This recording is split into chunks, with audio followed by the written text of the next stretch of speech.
Donc bonjour à tous, on se retrouve pour un petit exercice de combinatoire pour le groupe B ou A. Et donc l'énoncé c'est le suivant, vous considérez deux n points du plan et vous les supposez en position générale, c'est-à-dire qu'il n'y a jamais trois points qui sont alignés. On suppose que la moitié, donc n, sont colorés en rouge et que les n autres sont colorés en bleu. Et l'idée c'est qu'en fait on peut trouver une façon de relier chaque point bleu à un point rouge de telle sorte à ce qu'il n'y ait aucune intersection entre les segments qu'on a tracés. Donc je vous conseille de chercher une dizaine de minutes et si jamais c'est toujours pas suffisant, je vais donner une indication.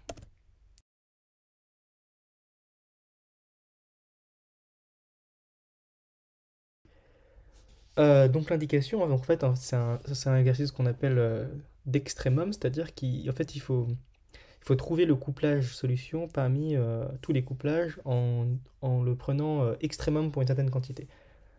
Donc c'est-à-dire qu'il faut chercher une quantité associée à un tel couplage et démontrer que le couplage qui maximise cette quantité est un couplage qui vérifie les hypothèses de l'énoncé.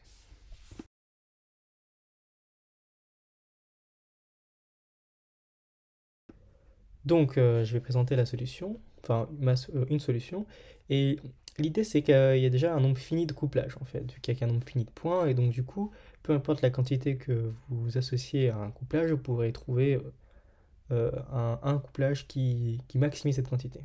Donc maintenant, il faut essayer de comprendre si on n'a pas un couplage qui vérifie les hypothèses énoncées, c'est-à-dire s'il y a une intersection, quelle quantité on peut soit faire augmenter, soit faire diminuer. Donc, l'idée est que si deux segments se croisent, on va pouvoir les décroiser, et ça, par inégalité triangulaire, ça va dire quelque chose sur la somme des longueurs. Plus précisément, vous prenez une situation comme celle-ci, où vous avez R qui est relié à B, R' qui est relié à B', donc on suppose que les deux segments s'intersectent en un point I. Donc on remarque ici que vu que jamais trois points sont alignés, on est sûr d'avoir une vraie intersection et pas juste un alignement.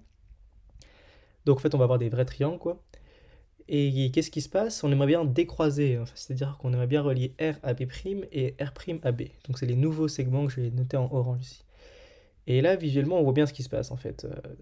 Par l'inégalité triangulaire,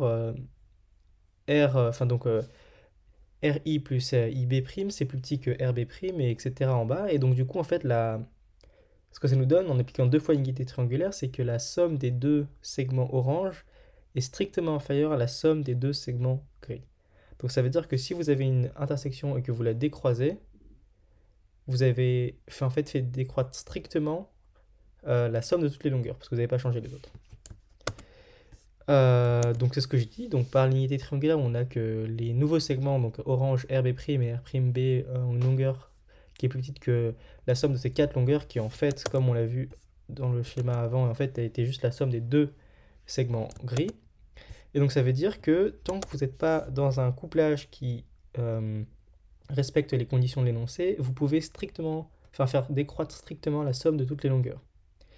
Le problème, c'est qu'on a dit qu'il y en avait qu'un nombre fini de couplages. Donc il y a forcément un des couplages qui a la propriété d'être dernier, d'avoir la plus petite somme de longueurs possible. Donc vous considérez ce couplage, et ce couplage, il n'y a forcément aucun croisement, parce que sinon on pourrait le rendre encore plus petit. Et donc là, on voit qu'on a transformé la condition en une condition de minimalité sur une certaine quantité, et donc c'est ce qu'on appelle utiliser un principe de l'extrémum.